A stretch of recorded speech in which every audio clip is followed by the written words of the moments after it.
If you haven't heard about Anchor, let me tell you, it is the easiest way to make a podcast. Trust me, if I can do it on Anchor, anybody can do it on Anchor. Besides being easy, it's free. There are creation tools that allow you to record and edit the podcast right from either your phone or your computer. And best of all, Anchor will distribute your podcast for you. And you can hear it on Spotify or Apple Podcasts and many, many other platforms. So it is really like one-stop shopping, everything you need to make a podcast in one place. So really, if you're into this and you want to do this, Anchor is the place to go. Download the free Anchor app or go to anchor.fm to get started. I usually don't eat right before a workout because otherwise it kind of makes my stomach upset. Sometimes I don't eat. It's bad. Today's episode is about what to eat before, during, and after your workout. Let's find out. This is Spot On, a health and wellness podcast for college students, soon-to-be college students, or anyone that knows a college student.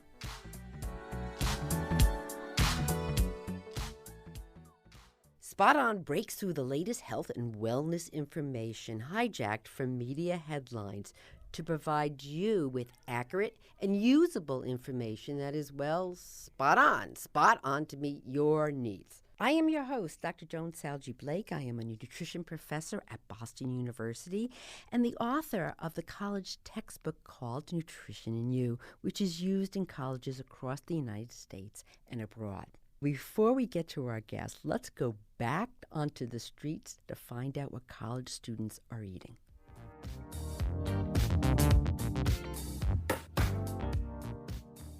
We asked students, what do you eat before a workout? I ate a thing of string cheese. Pasta, I would say. Just because it's my normal lunch. Yeah, I've been eating lemon Luna bars. I usually don't eat right before a workout because otherwise it kind of makes my stomach upset. Yogurt, granola and berries, or a protein bar. Yeah, I eat pre-workout before a workout. It's like a powder that you mix with water. Gets you like pretty focused for the workout. Sometimes I don't eat. It's bad. Maybe like a sandwich or something, so like a bit of everything. Then we asked, why do you eat this? I don't really know if that's the correct thing to eat. Just because it tastes good. Protein. Because I didn't want a big heavy meal because I didn't want to feel sick or get cramps, but I also needed something with like protein. I saw on YouTube channels that Cliff Bars were actually good to eat before a workout because it gives you a lot of energy and there's a lot of protein in it. What I see other Right. fitness people do and they recommend it. My friend like 3 years ago told me about it. You try and eat something that's healthy and like filling and that has like a good balance of like, you know, vegetables, carbs.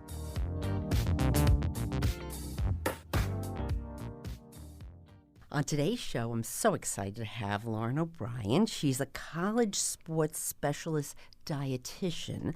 She has a master's degree, and she's also a registered dietitian and nutritionist. So, Lauren, thank you for coming on Spot On. Thank you for having me. I'm excited to be here.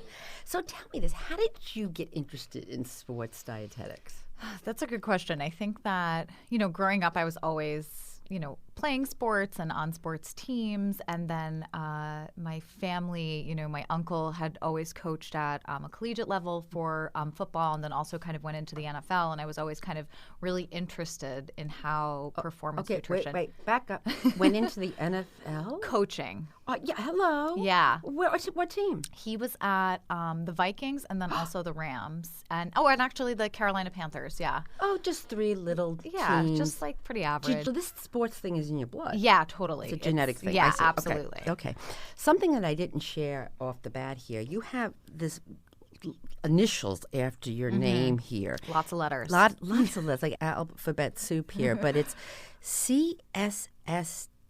What does that stand for? So that is board certified sports specialist Okay. dietitian. Okay.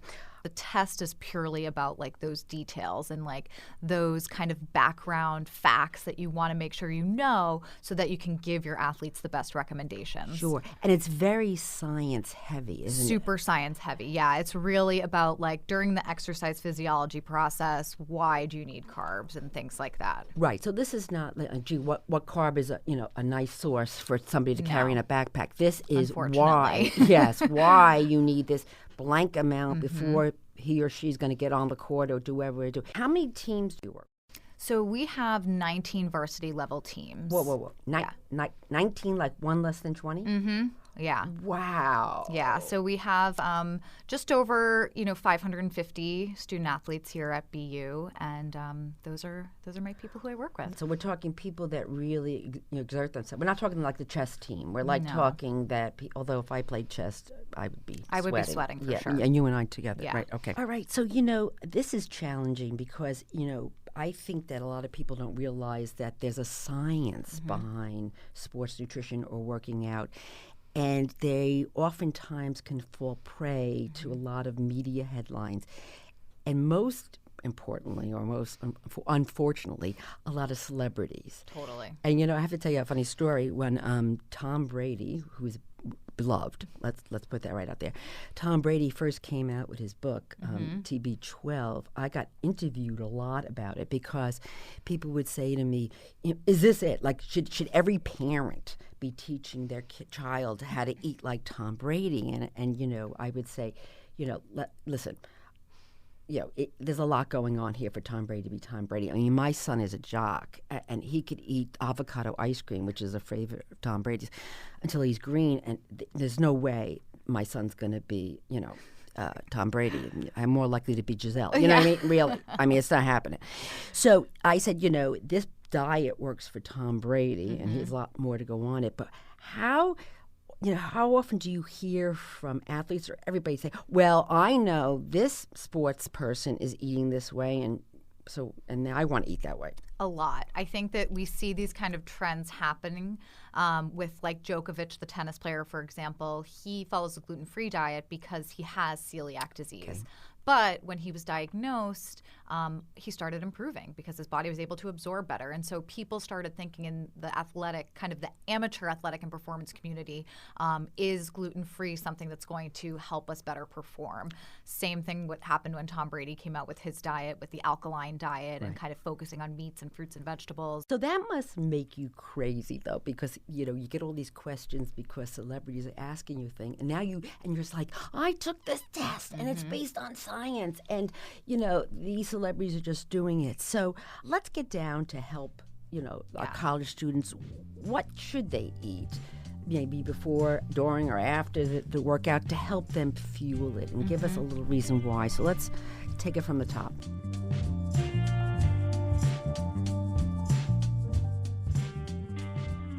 So definitely before a workout, I think sometimes we hear this myth that if, your workout's less than an hour, you don't need to fuel leading up to it. But I always, talk about just our nutrition foundation.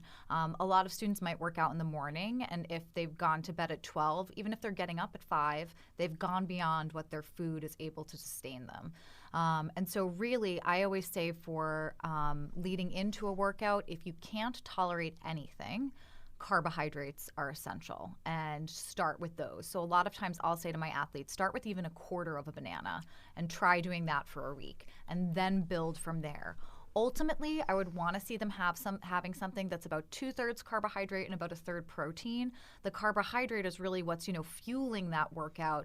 And I always say that the protein kind of acts as a primer. It kind of helps start to repair and replenish that tissue that you've been really demanding on during that workout. Okay. So that's very common about, the nervousness or the feeling uncomfortable about, eating before. And as you heard when we went to the streets, that was common. People said, I don't want to eat anything because I'm going to get sick. Right. And I can remember when I was running, I could only do like a half a banana. That was it. Otherwise, I couldn't run. Yeah. But I probably didn't do enough maybe, and therefore that's why I probably at 1 mile and I was back home. So that was probably a reason why that didn't work out for me. That's why I don't run anymore. So that's interesting. So because you think about protein after the workout. So if you're going to have some carbohydrate, you said start like with a quarter banana, then work your way up. What protein would you have with that? Protein is definitely based off of what can you tolerate. And that's for any of the pre and post workout meals and snacks. I always say start first with what you can tolerate and then build from there. Even though the protein in something like a peanut butter also has the fat in there, so sometimes that slows down the release, a lot of people do tolerate it before a workout, and it's a nice one because you don't have to worry about it being cold or things like that. We also have a lot of athletes who will do something like a yogurt or kind of a yogurt drink beforehand, just because, again, that's got the simpler carbohydrate in it, easier for your body to break down, and then there's that protein factor that's going to help sustain it. Those tend to be like two of the most common ones that athletes will choose. Then there's always just the easy go-to bars that people can go for. And someone in the kind of, when we were leading in and talking to some people on the street, one of those things that they mentioned is things like Cliff Bars. And those are really great options because they're made with wholesome ingredients. Right. And that's what we're always kind of pushing for our pre-workout, post-workout as well. Right. So something like a Kind bar, something that is just has real food in it. Yeah, exactly. Right. So our athletes tend to have, in our fueling station that we have for the athletes here, we have a variety of pre-workout bars, and those might be things like the Honey Stinger waffles. We do some Bare Naked granola bites that have some peanut butter in them. Oh, I like the bites idea because they're small. They're so small and they're so easy to digest, and they can really just pop however many they feel like they need and use them that way. So they're great. Right. And it doesn't have to be a bar. I mean, you could just you could take some crackers. You could take crackers with peanut butter. Right, you right. could do yogurt and granola. Right. You could do cereal with milk. Any of those things work really well. Okay, so really having something, even if you're going to go work out, because having something prior to will help you do a better workout. Exactly. Okay. Basically, like, you don't want your body, just like you don't want your car running on fumes, you don't want your body running on fumes. You don't want it to be having to take from its stores, which I think a lot of times when people think, oh, if I don't work out, my body's going to burn the fat that I have. But a lot of the carbohydrate that your body wants to use for energy is stored in your muscles. And so it's going to utilize that energy from your muscles. Even if it can be less than an hour, you should really do something to fuel that. What about beverages? Should you drink something? You always talk about if you're dehydrated, you can't, function. So before the workout or during? Well, let's do before. Yeah, so before the workout, definitely, especially, again, those early morning workouts, because normally if you're working out over the course of the day, you usually have something where you're kind of hydrating yourself. But as you go through the night, your body is sweating and losing fluids. Every time you breathe, you're losing fluids. So a lot of us wake up in the morning underhydrated. So usually I say even just starting the day with 12 to 20 ounces of water is going to be enough to kind of get your hydration status to a better point. Just because your muscles are so water dense, to go into a workout underhydrated is going to put you at risk for injury long term. That's really interesting because you say you're losing fluid while you're sleeping, and all you do is get up in the morning and go to the bathroom. Yeah. So you're thinking well, how can I be losing it? I'm like, I want to get rid of it here. I know. So you actually need to be drinking something before you go. Absolutely. And come on, coffee. I mean, I can't even put my sneakers on unless I have coffee in the morning. So what do you think? So I always think about the cost benefit with coffee going into workouts. It has been shown to improve athletic performance. It's one of the only things that there's actually concrete evidence supporting it. And that's due to the caffeine. Right. Okay. But I always say caffeine also increases our heart rate and also our blood pressure, which also happens when we work out. So are we compounding those effects and putting ourselves at greater risk for some kind of homeostatic things that might not be as beneficial to us? So I don't ever recommend it. I usually say think about the other times of the day where you could have it, because your workout's going to be something to get your energy up as well. So if you can get into that workout before you have your coffee and hold off on having it, I usually tell athletes to do that instead. But you could have decaf. You totally could have decaf, right. Absolutely, yeah. I just need that. You need that flavor. I need that flavor in the morning if I can get anything going there. Okay, great. So now we showed up. Yes. We're at the gym and we're going to work out. Yeah. And so if you're going to work out for like an hour on the treadmill and then maybe lift weights or something, just whatever it is, or 45 minutes, should you eat something during that? If you're working out for under an hour, you're usually good just to rehydrate with fluids. If you're going beyond that, or maybe you're training for some kind of marathon where your time is really increasing, you do need to replenish. And I usually say don't wait until you're feeling burned out. You should be proactive about this. Once you kind of hit that 60-minute mark, that's where you need to be replenishing what you're doing.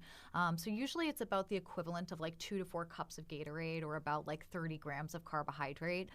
There's all kinds of stuff that people tolerate, but this is really the time where I say the quality that you're getting is not as important. It's about the carbohydrates that you're able to tolerate, you're able to digest. So first of all, tell me what 30 grams is of carbohydrates. What So that would be like 1.5 slices of bread. It would be like a handful or two of something like pretzels. Any like kind of gummy candy works really well for that too, and that would usually again be about something that would fit in your palm. Right. Now, if you're not an athlete per se, you're going for the NFL or anything, but you're just working out because you're college student, want to work out. So would gummy bears be a good thing? Totally. Or really? Okay, so I was thinking, gee, should I have some fruit to make it more nutritious so I get anything? What? Sometimes with the fruit's nice because it is a simple carbohydrate. So again, it's going to be easier for your body to break down. But that paired with the fiber that tends to be in fruit means that sometimes we get really cramped up. We tend to get bloated. The fiber is going to slow down some of that digestion. I do say that, people usually tolerate something like a banana pretty well, but anything usually beyond that tends to be too fibrous to have actually during our workouts. Okay, good to know. So banana's going to be our buzzword for Banana is like, honestly, it's so easily tolerated, pretty highly acceptable for a lot of people, so it tends to be like such an easy one to incorporate. That's great.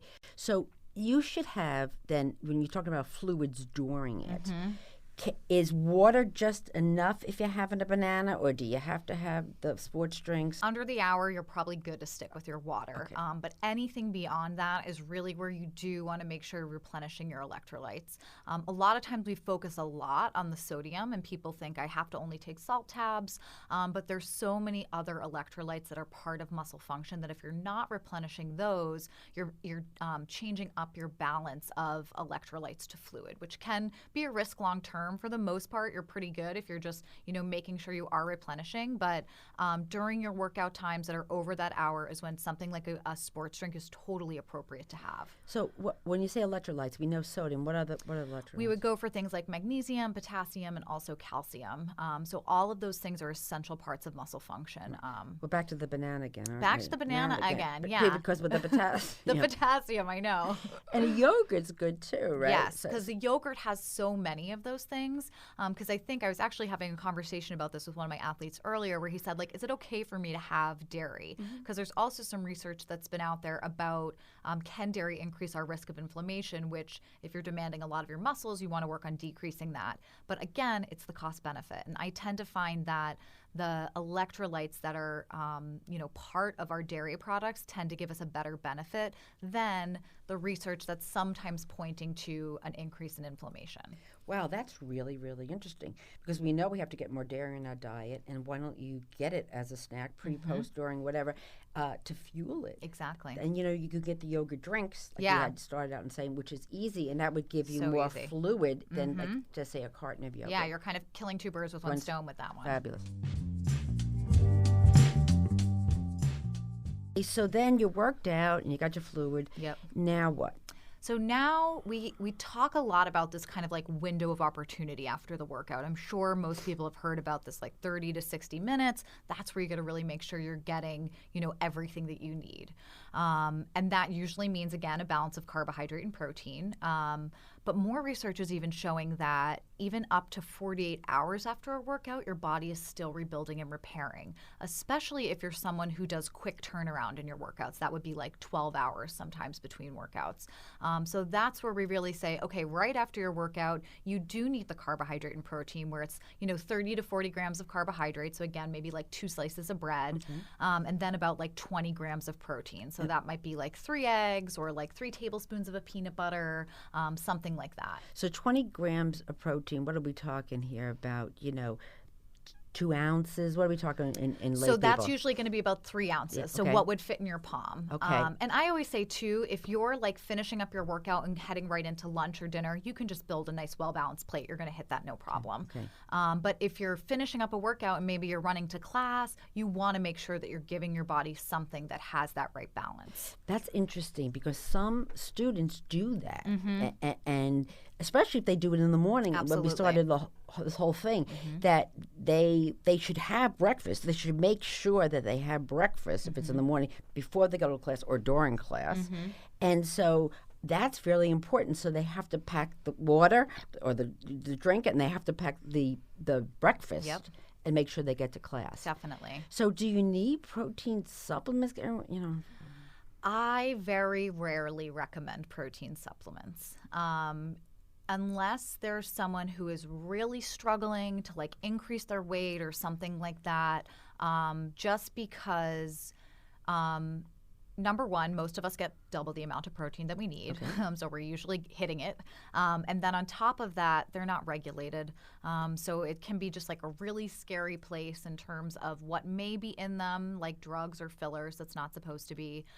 There may be amounts of things in there that they don't know, so maybe there's much more caffeine in there than the label actually says. So we actually, I have a protein powder that I provide in our post-workout smoothies for our athletes, but it's been certified by a third party as safe. Right. So usually I say, unless you feel like you absolutely need to, they're not essential to recovering well from a workout. Right. But having protein will be. Yes. So let's just go back to protein in Mother Nature. And that was the eggs, cheese. Cheese works perfect. We heard- Chocolate milk is one we always hear. Okay, let's talk about chocolate I milk. know. Everybody's talking about chocolate milk. Tell me about this. So the reason chocolate milk is such a great one is because the carbohydrate that's in it from the naturally occurring lactose is a simpler carbohydrate. So your body's going to digest it really quickly, refuel everything that you need, and then the balance of carbohydrate to protein is exactly what we mentioned earlier. Gives you that nice ratio, and then it comes from an animal, and we tend to digest animal proteins even better than other plant-based proteins. And it tastes really good, and most of us tend to like it, so it tends to be an easy one. And you got the fluids. Yeah, you get, and yes, exactly. Thank you, Joan. You do. You get the fluids too. I'm taking notes. I know. Now tell me about protein, because everyone says, "Oh, I want to build protein mass." I don't know if you've noticed, but I'm starting to work out at the gym. Have you noticed? I've noticed. I know. We did bump into each other there. We bumped into each other, and you got a little nervous because I was very intimidated. You should be. But wait a month. That means no messing with me, because I am starting to weight train. Yeah. So let's talk about that, because of course people often say, "Oh, I'm weight training. To build protein or build muscle mass, I need to eat protein." So what's the story on that? So we do need protein to build muscle. It's absolutely a fact that we need it. But if we don't have a strong base of the carbohydrate and fats that our body wants to use for fuel first, the protein that we're consuming is not going to be used for building muscle and repairing tissue.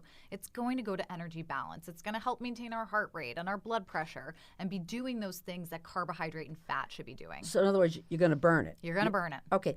That doesn't make any sense, because I always think protein's like gold. I know. And like, a carbohydrates, it's like pennies. Yeah. So you're going to be burning the gold.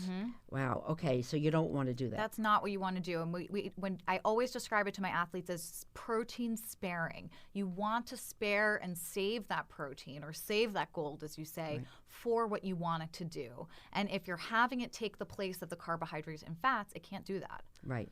And people think, okay, I'm lifting weights, so I'm going to have a lot of protein, but they don't realize that the carbohydrates is going to give you the energy. Exactly. So you can lift those weights.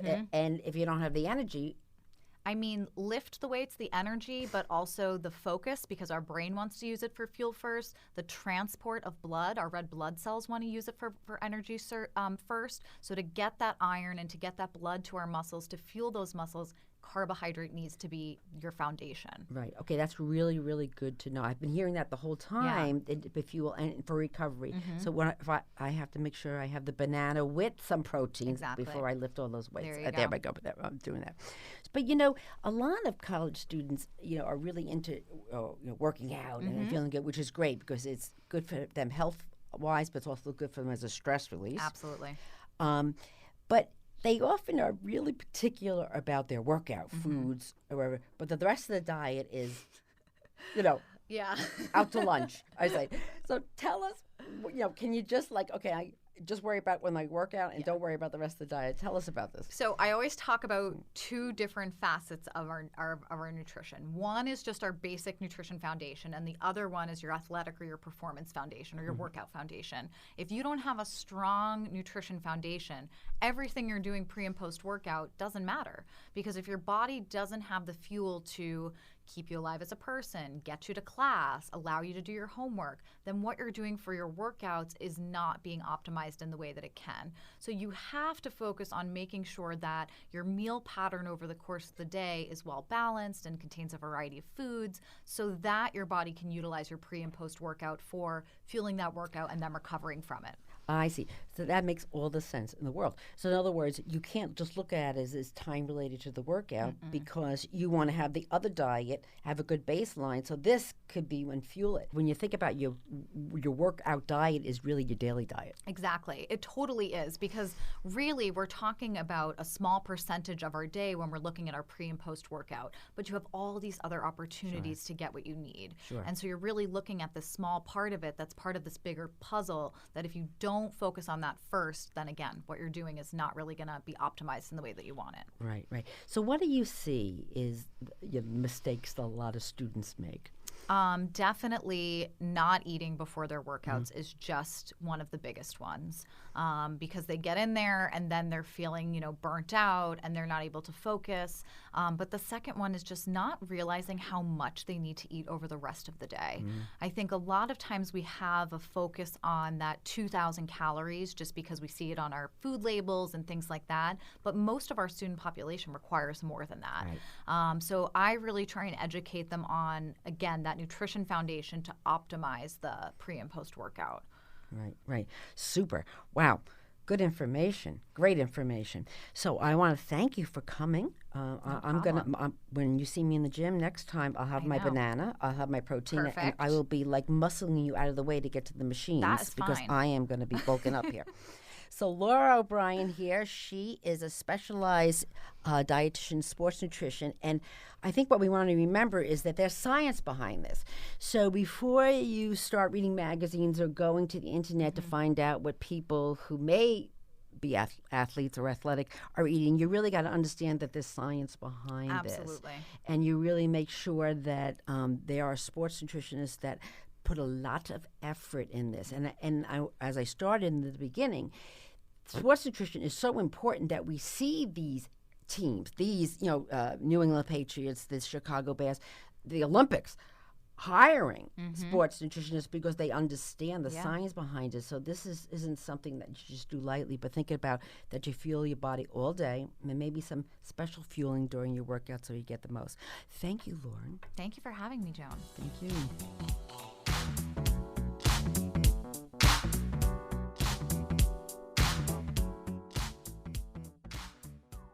Thank you for listening to Spot On. I am your host, Dr. Joan Salge Blake. Follow me on Instagram and Twitter at Joan Salge Blake. Please subscribe to Spot On through Apple Podcasts, Spotify, or anywhere you find your podcasts. Also, visit our Facebook page to join the conversation and tell us what you'd like to hear in future episodes. And oh, by the way, could you ask 5 of your friends or family members to download Spot On and subscribe to it? Do I ask a lot from you?